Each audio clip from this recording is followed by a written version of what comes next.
Voilà, cette rencontre s'inscrit dans le cadre de nos activités traditionnelles, hein.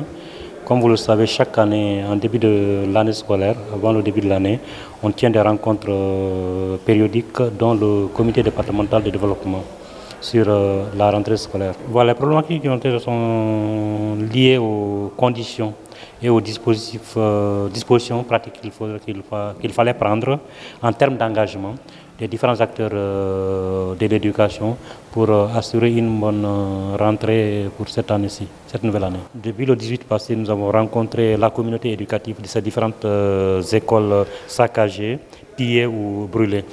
Et à ce niveau-là, déjà, ces acteurs, notamment les acteurs communautaires, se sont engagés à mettre la main à la poche. Bien, en quoi faisant, en termes de réhabilitation, d'équipement, ce qu'ils peuvent donner, ce qu'ils peuvent faire de manière préalable pour que les enseignants puissent démarrer. Il n'y aura pas d'augmentation des frais d'inscription. Compte tenu des événements sociopolitiques que nous avons vécus, il y a des écoles qui ont été saccagées, il y a des écoles qui ont été brûlées. Et l'école manque de tout.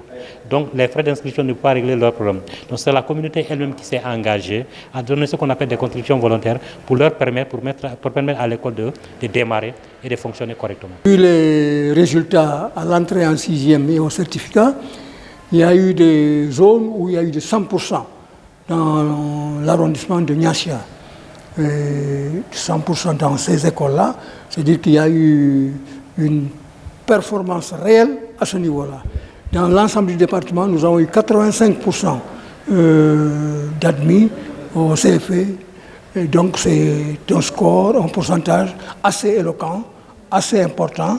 Et pour obtenir ce pourcentage-là, il a fallu naturellement le don des enseignants.